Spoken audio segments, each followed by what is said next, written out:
Welcome to the Sustainable Dish Podcast. I'm Diana Rogers, a real food registered dietitian, author, and sustainability advocate. I co-host this podcast with James Connolly, who was a producer on my film, Sacred Cow.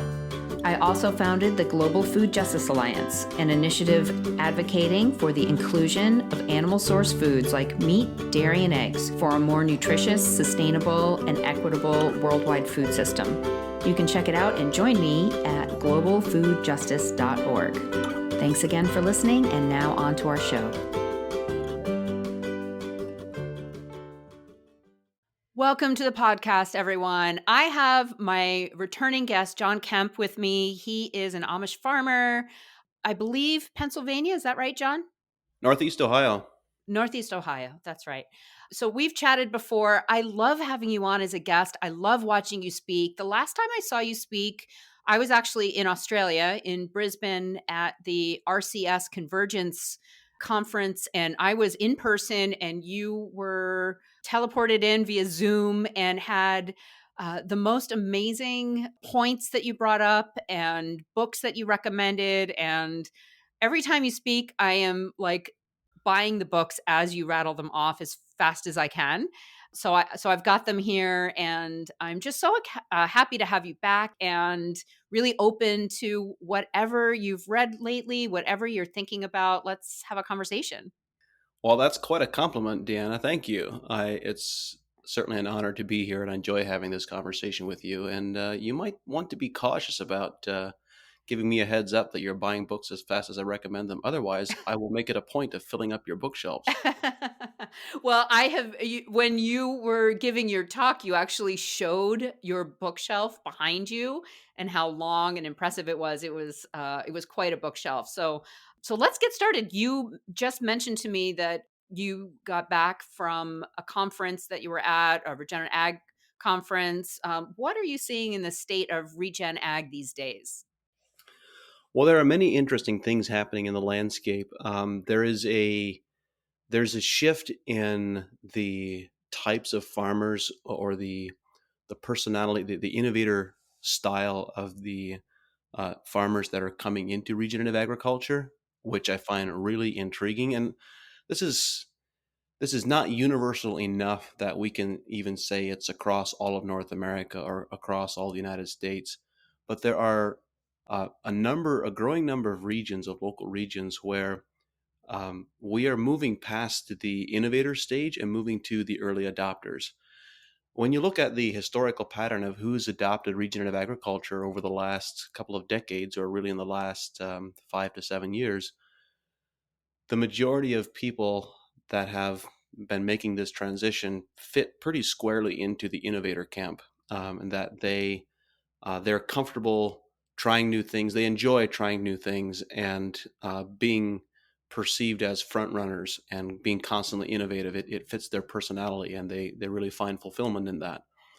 And that's been part of the segment of innovators. The other segment of innovators have been people who were forced to innovate as a result of being under duress, financial duress, or family health stress. There was some type of stress that really caused them to question the system and begin thinking about farming differently.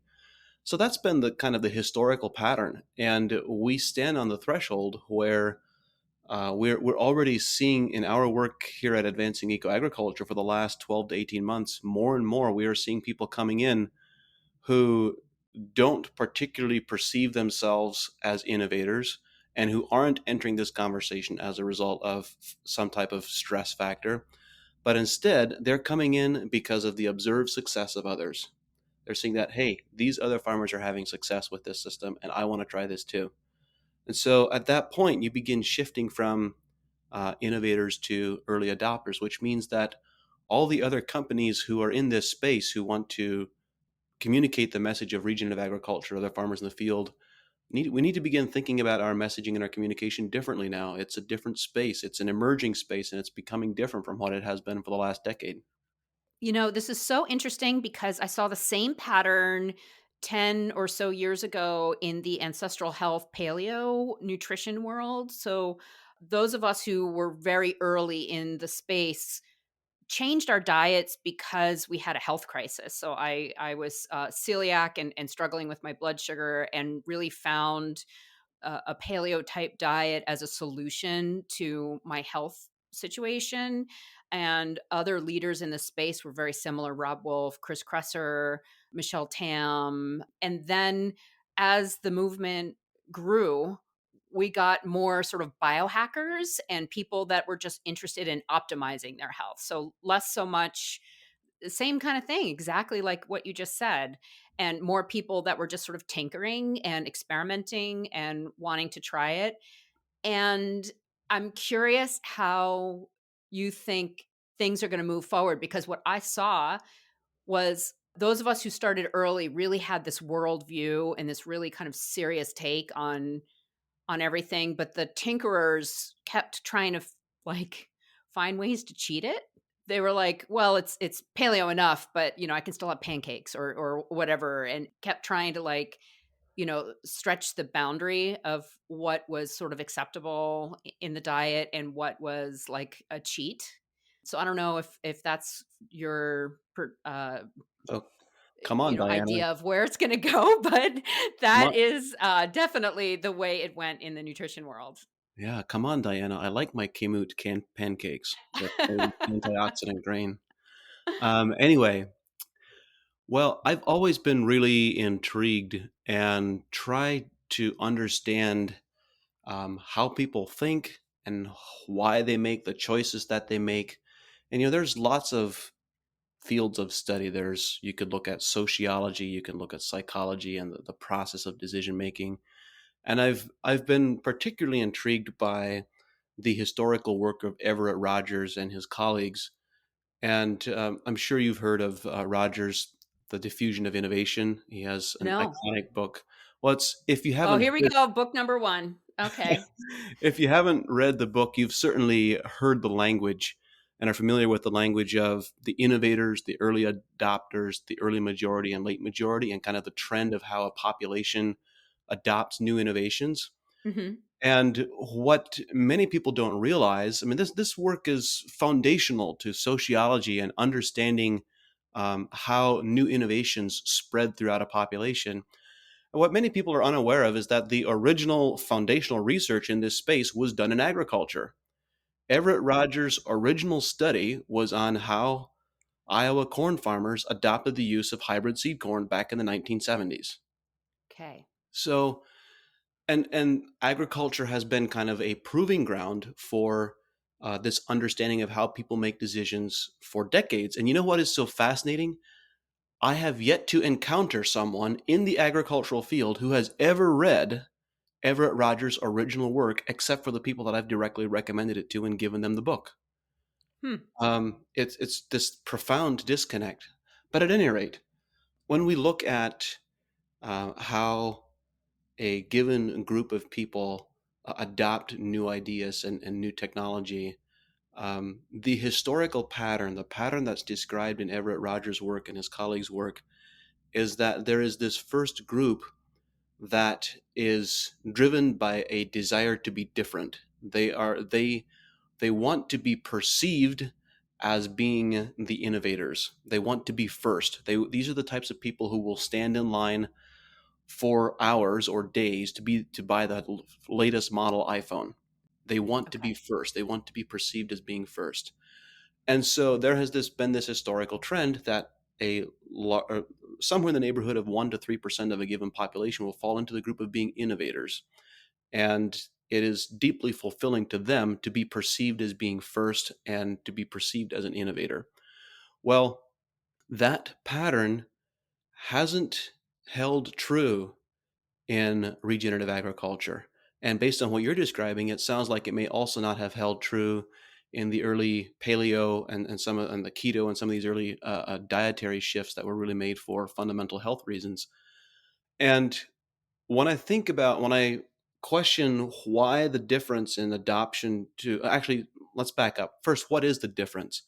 The difference is that instead of those first cohort of people adopting regenerative agriculture being inspired by desire to be different, the majority of them, I would say probably upwards of 85%, the majority of them were inspired or were brought to that place as a result of duress that we already talked about. There was some type of stress. So they weren't coming from a desire to be different or to be better.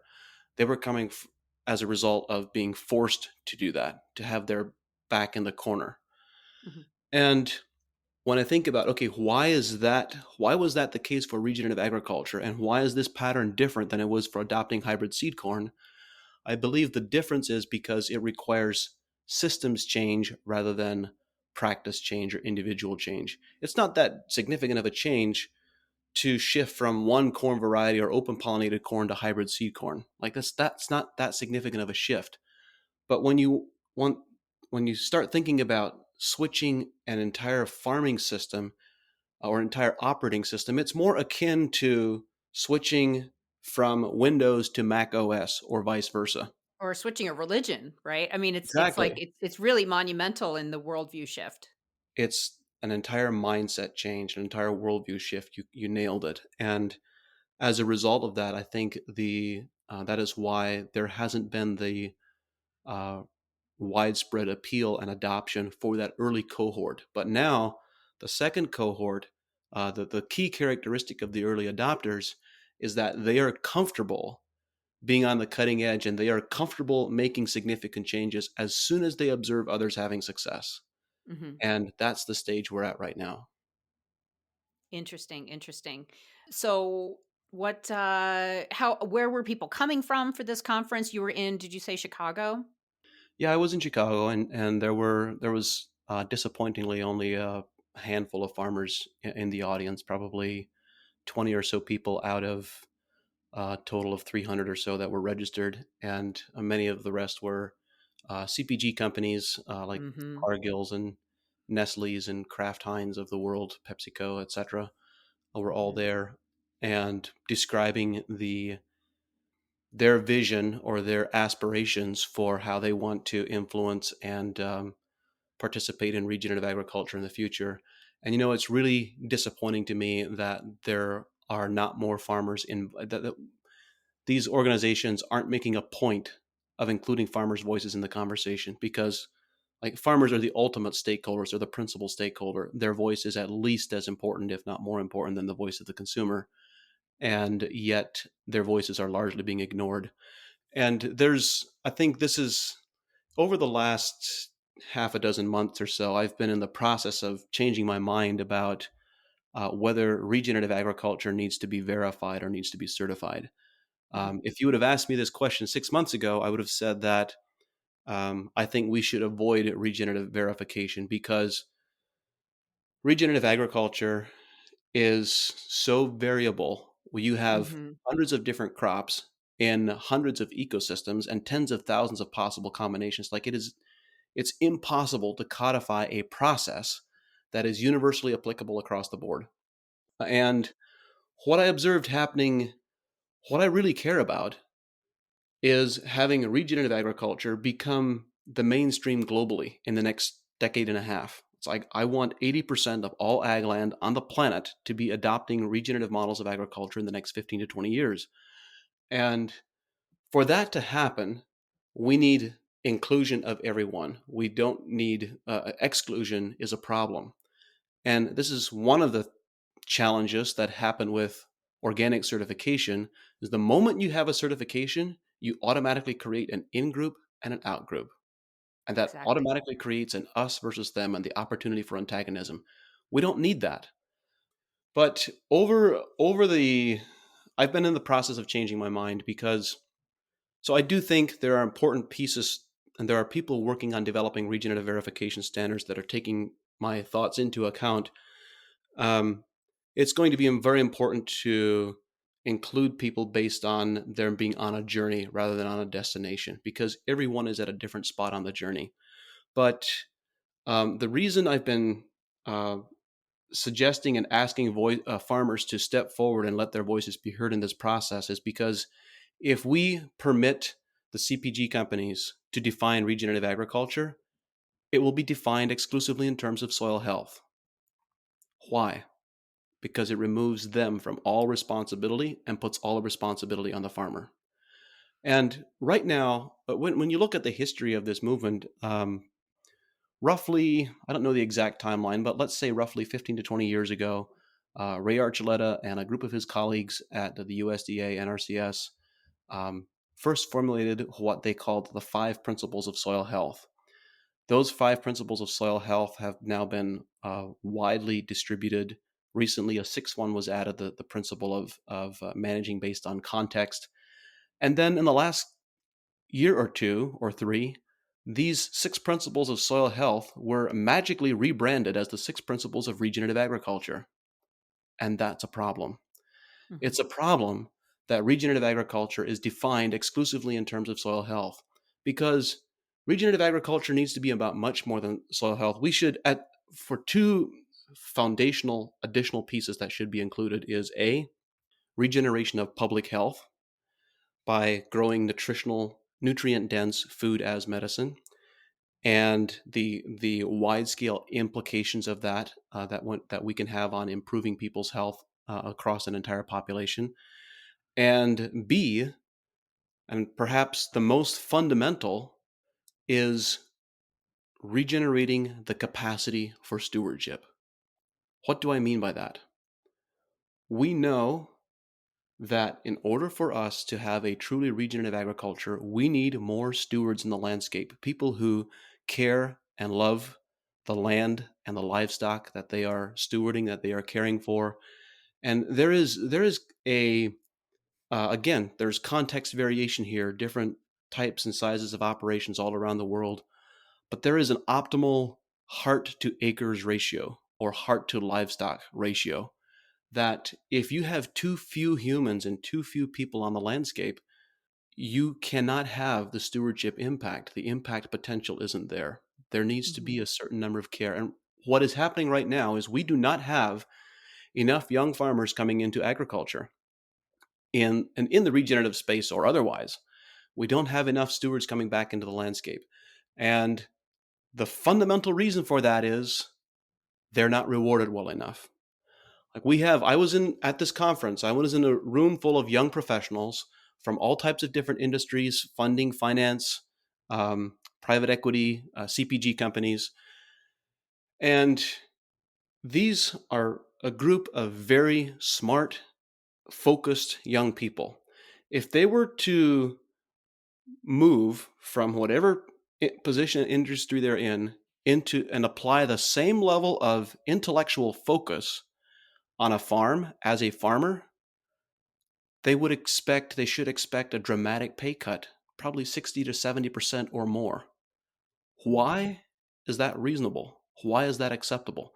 So right now we have all of the inputs providers who are providing inputs to farms and all the offtake people, all the CPG companies and the intermediaries who are buying farm products from the farm. They all have this extractive relationship with the farmer. They all want Mhm. to extract as much as possible from that relationship.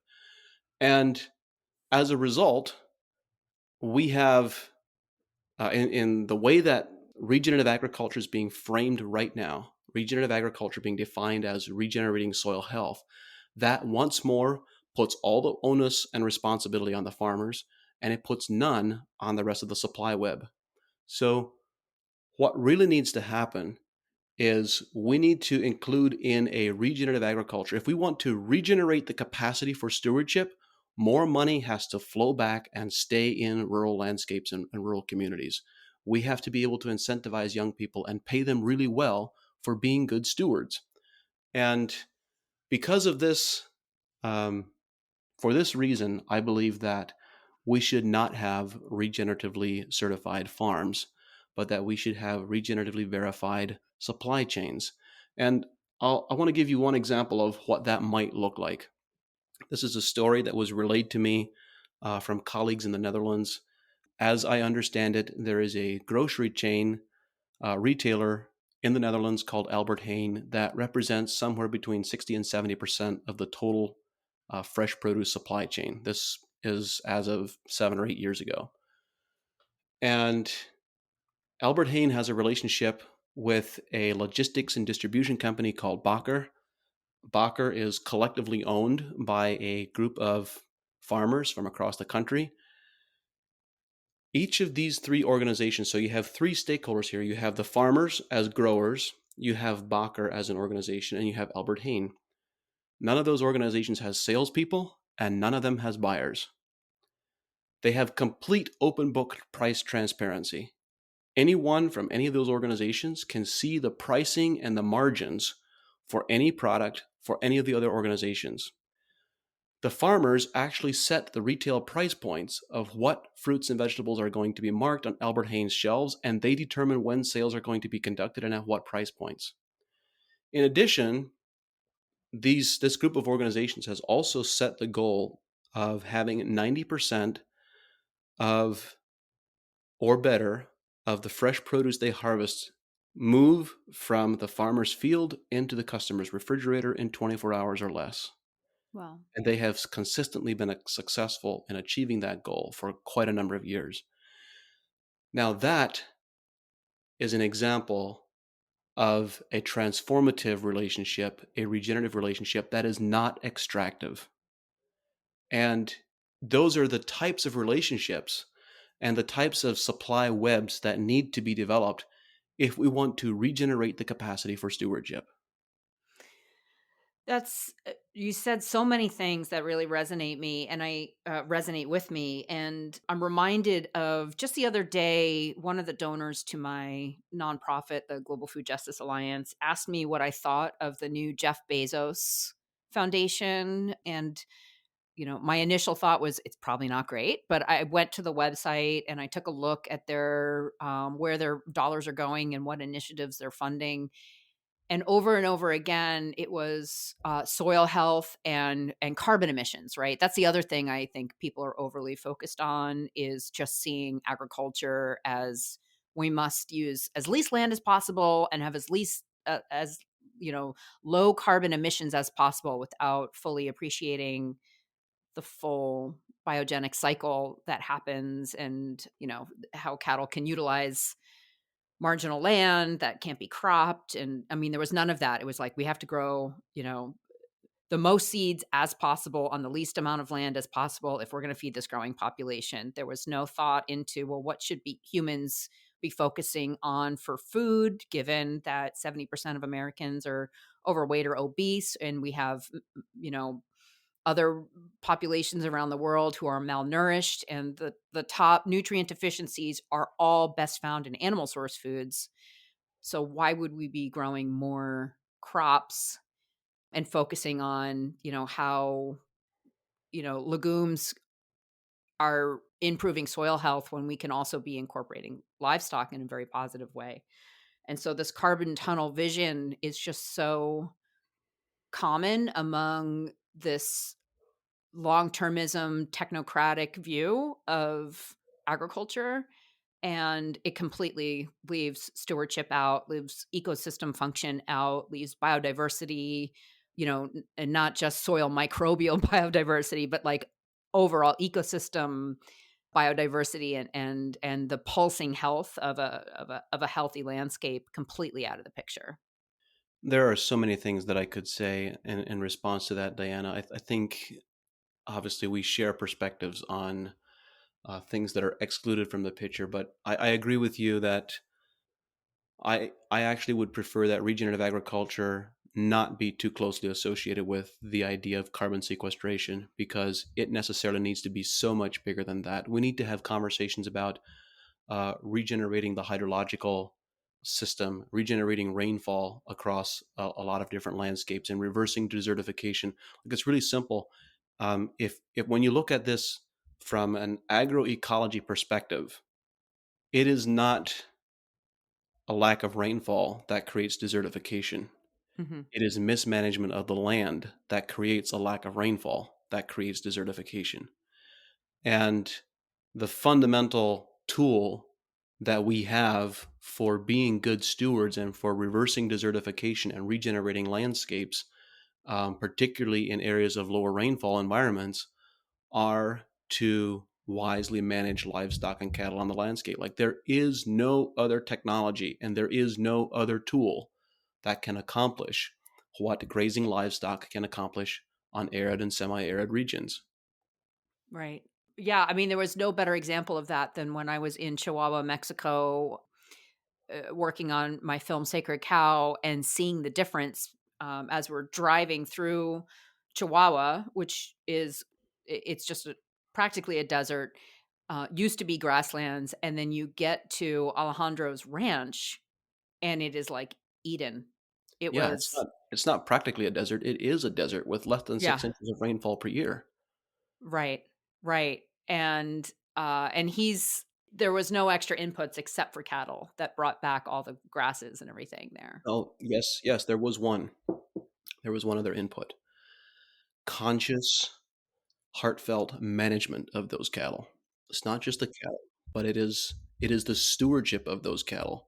Like if as you know, someone else without the level of conscious thought and heart engagement could also have had cattle and just managed them completely differently and not have had that effect. See, I emphasize this point because No, you're right. there are two completely different points of view, diametrically opposed, as to the role of humans in the landscape.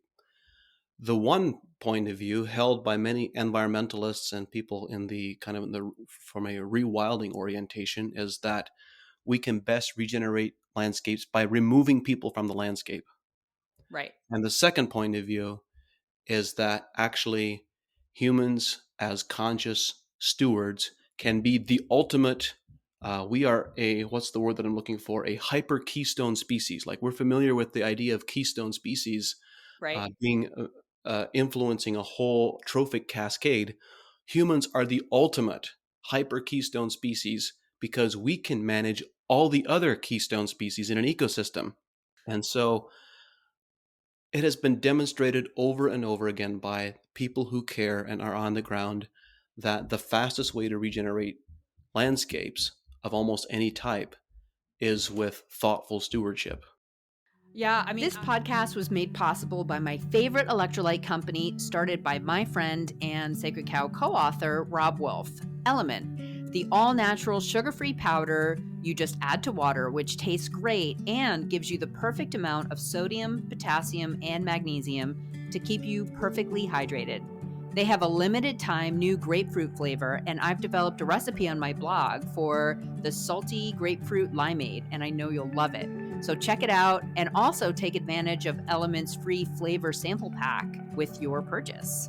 So just visit sustainabledish.com/LMNT to place your order. Remember, just drinking plain water could actually leave you more dehydrated, which is why you need to replenish your electrolytes. Element is absolutely the best tasting and cleanest option out there, and I drink it daily. So go to sustainabledish.com/LMNT to claim your free gift, and thanks.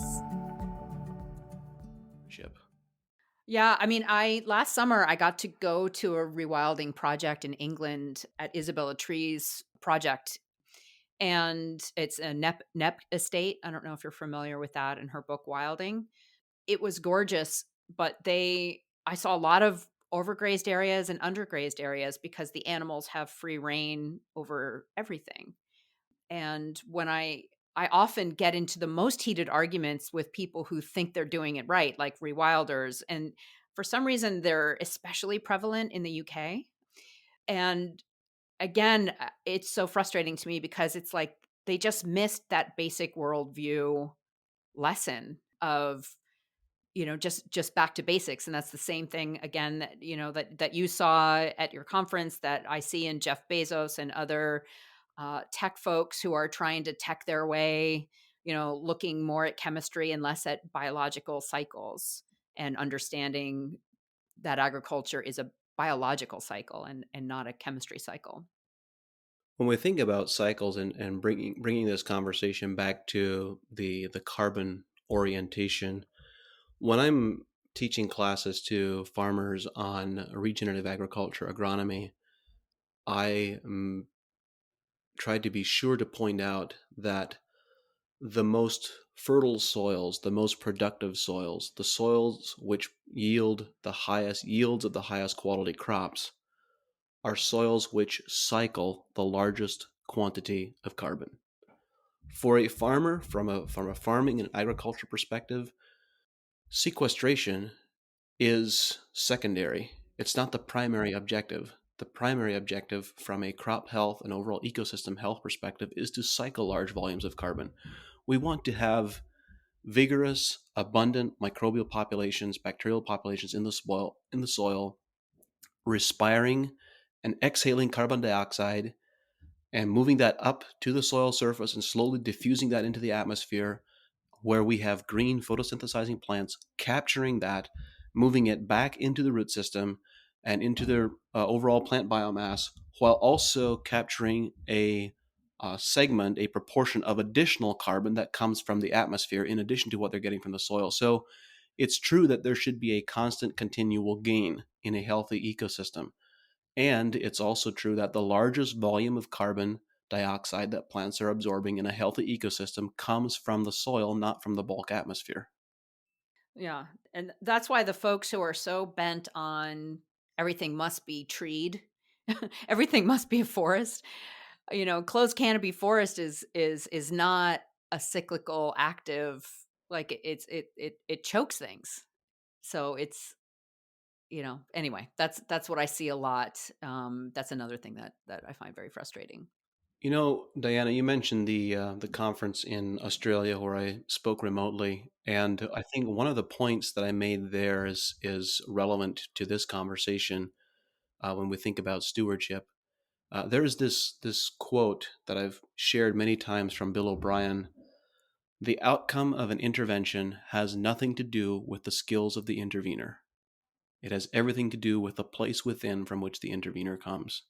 Mm, And that is so true in our human to human interactions when we try to change someone's mind, change their opinion about something as simple as which pair of socks to wear or where to go for dinner, all the way up to really important decisions and really important conversations. Whenever we try to change someone's mind, we can think of that as being an intervention. When we think about being stewards in the landscape, the definition of being a hyperkeystone species or being a steward is that we are consciously directing and redirecting the energies of different organisms.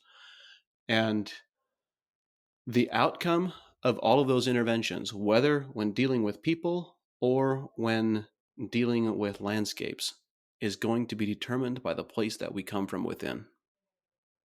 that's wonderful. What are some books that you wish these young people, or that I could send to Jeff Bezos? Like, what do you think is going to help these folks change their worldview and start looking at the whole picture in a different way? well, of course, everyone is on their own journey, and different types of information appeal to people at different times. But if there were one resource or one book that I think would allow many people a window into and allow them to deeply feel connected to what is really happening in the landscape, I would suggest Stephen Herod Buhner's trilogy.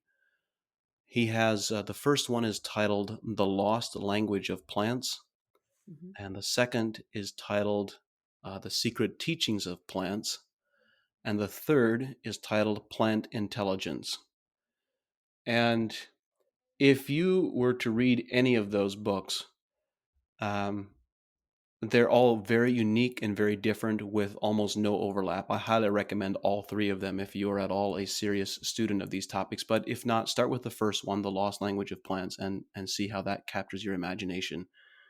When you get done reading any of these books, you will quickly realize the incredible intelligence that exists in living ecosystems and the way that they all communicate with each other. Did you know that plants have a neural network that is precisely identical to our own? When I say it's precisely identical, I mean it has the same neuron structure, they use the same neurotransmitters. It is identical from a biochemistry and a structural perspective. There is no difference between the neural network of plants and our own neural network, with one exception. And that exception is that when you have large, mature plants, like a mature oak tree, for example, their neural network, which resides mostly in their growing root tips, is significantly larger than our own. So we historically have associated neural networks with the capacity for informed conscious decision making and choice making. And now we are looking at plants and seeing how they respond to their environment in ways that we often ignore because it's not immediately visible to us in a short time span. But when we look at extended time windows and how plants communicate with each other and care for each other and communicate in the whole ecosystem, it quickly becomes apparent that here is an incredibly beautiful, complex, living community that is in constant communication with each other that we are largely blind to. It is really awe-inspiring and rewarding to, for me at least, to really dive into these communities and understand what is happening in these ecosystems. What other trends are you seeing? Oh, wait, first of all, so going back actually to the regenerative certification, are you working on a definition, or are you seeing any organizations coming forward with a definition of regenerative agriculture that you're feeling good about? It's still premature for me to have a qualified opinion. Of the various ones that I've looked at over the last half a dozen months, it seems to me that the one that perhaps has the greatest opportunity of success on a significant scale is the one from Regen Verified. Sorry, no, that's not correct. It's called Regenified, and it's still in early days, early development, but it looks as if though, from what I can tell, they have the right intent. They're coming from the right place within, and they are listening very closely to the voices of farmers and to the entire supply chain to really try to develop a multi-stakeholder relevant verification that works.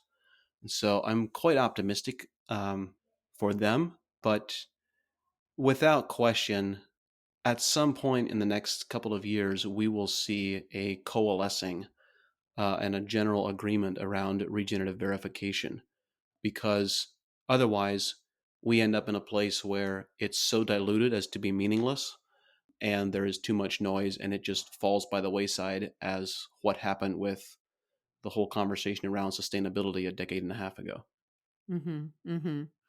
Yeah, when I've been asked in the past what I think, I had always just sort of led with intent, and it was really hard for me to put a definition on it, but my answer was always that, the intent of the early entrance into the organic movement or sustainability, it's all the same thing, and what I was noticing in the early days of the regenerative agriculture movement and conferences were people talking about it as if they had discovered this, right?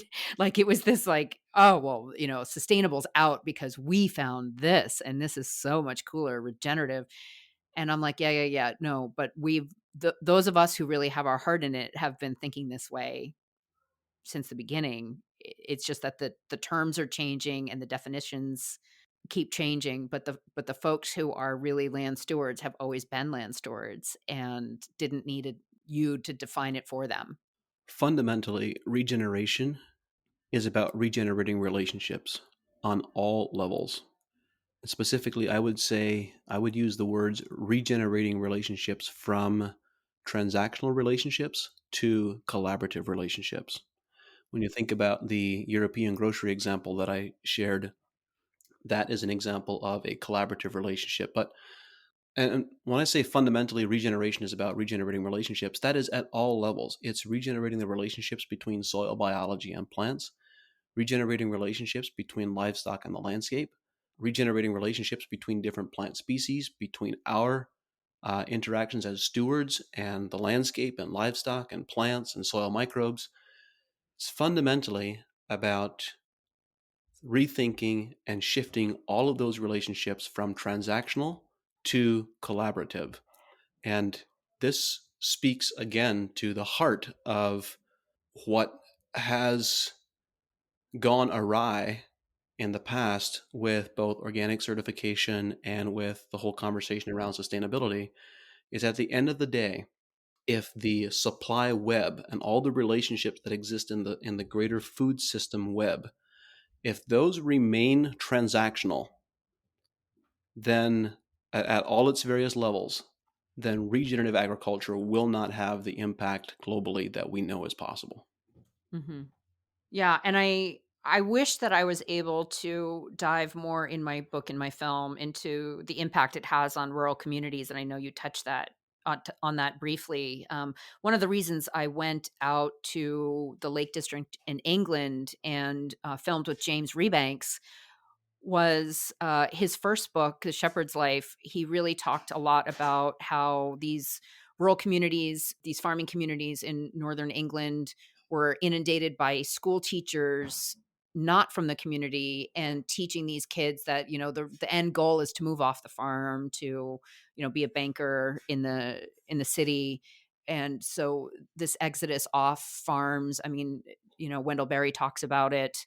We can see it a lot. I've talked with Alan Williams a lot about the loss of rural America, and Will Harris is certainly bringing it back at White Oak Pastures with, his goal is to create a lot of jobs and to employ a lot of people and to make them feel like their work has meaning. And that's definitely something I hope to see more of. There are many people in this space, like Will Harris, who are really good examples of this. I mean, we have Gail Fuller and Alejandro and Joel Salatin, and the list kind of goes on and on of farmers who have become very successful entrepreneurs and are bringing people back into the landscape. And that they're, when you think about those examples, every one of those entrepreneurial farmers was able to facilitate that by shifting their operation from having transactional relationships with people buying their goods to collaborative relationships, collapsing the supply chain, going direct to consumers, and capturing more of the value that they are producing. And when you think about what that means from an agricultural ecosystems perspective, I think as at no time in the past or in recent history, it appears to me that the the current landscape of food product ingredients and intermediaries, so all the people who raw materials from buy food products from farmers and get them onto grocery store shelves, I expect to see that landscape fracturing and coalescing a lot in the next, or I shouldn't say coalescing. I'll use the words fracturing and compressing. There are too many layers right now. There's too many fingers in the pot that all have very tiny profit margins, and so they're all being squeezed. And the only way to relieve some of that pressure and allow for greater financial opportunity in both in the agricultural community and the farming community, as well as throughout the supply chain, is to compress some of that and to combine some of those product markets or product margins with vertical slash horizontal integration that is regional centric. So I think this is where I use the terms both fracturing, as in becoming more regionalized and localized, and also compressing. Yeah, blowing it up. I mean, disrupting it, and that was one of the things that was so funny. Again, when I went to this Jeff Bezos website, the one of the biggest grants that he was investing in was to the Good Food Institute for alt meat and innovation research into alt meat. And one of the reasons was to give farmers a better livelihood, which I thought was so hysterical because there's nothing more disconnecting than to further remove the product people are getting from the original state that it's produced in. And I don't see anything beneficial to rural communities, to food sovereignty, to regional economies than the alt meat movement.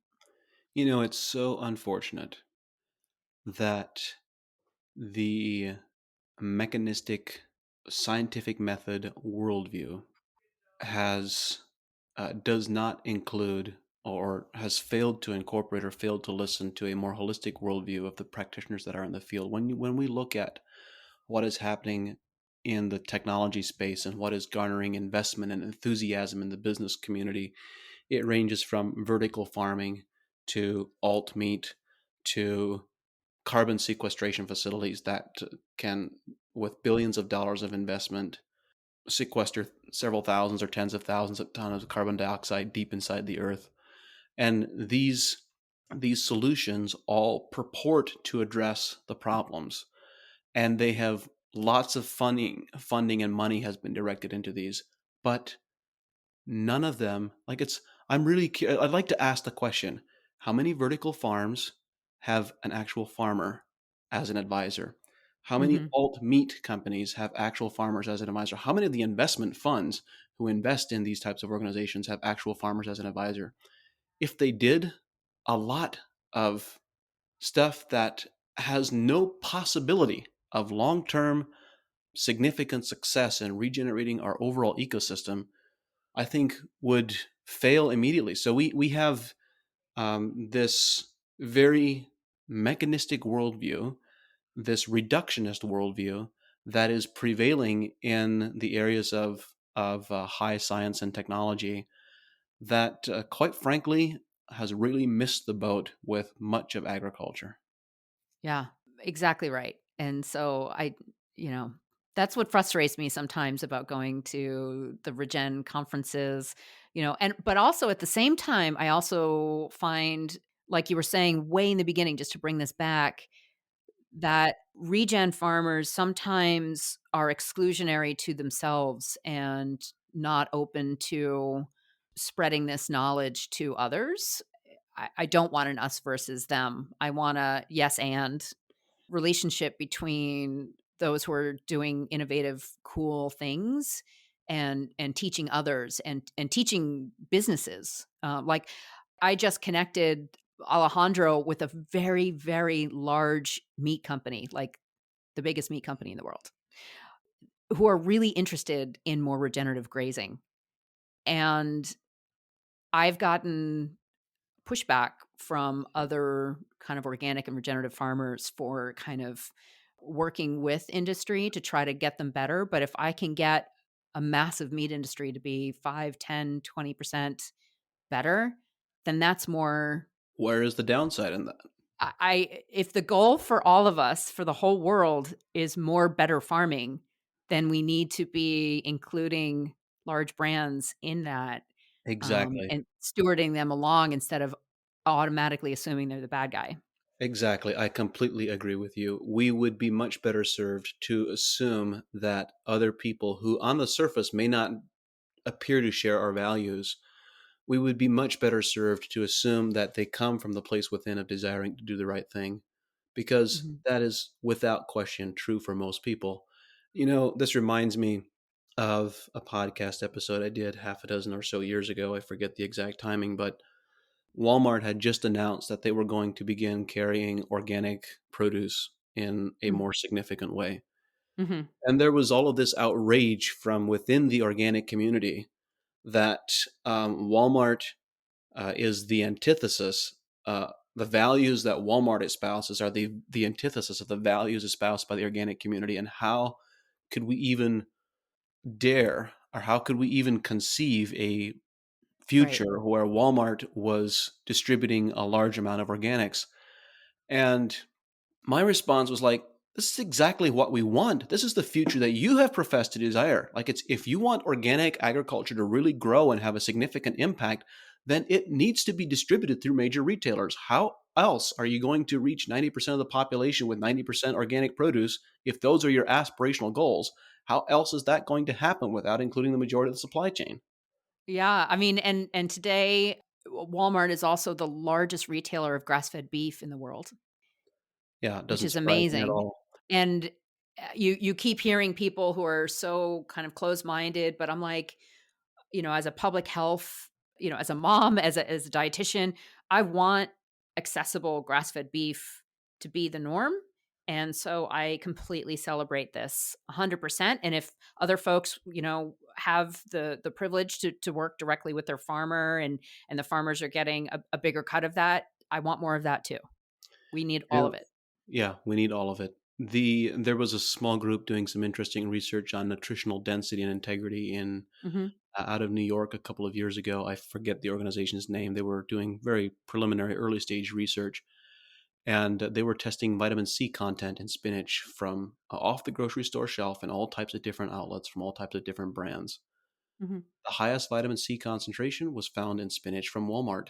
because of the compact time window from harvest to being on the grocery store shelf. Yeah, the Walmart volume. it has such a high Exactly. volume turnover that it was freshest and therefore had the highest vitamin C content.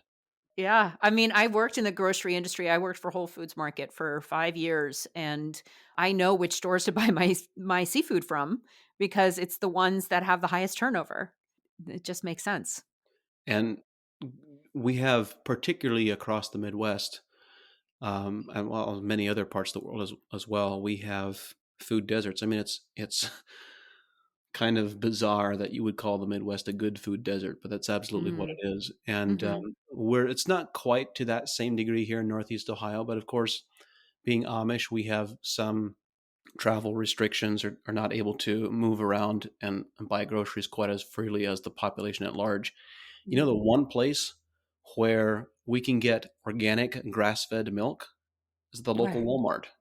Oh. When we have 3 health food stores in a town of 10,000 people, the one place that has local or that has organic raw milk, or not, sorry, not raw milk, but has organic grass-fed milk is Walmart. Mm. Amazing, amazing. Well, anything else? I mean, I know we're running over time a little bit, or the time I had mentioned to you that I thought we'd go. Anything else you want to add? Where can people find you? Any kind of closing remarks before we go, John?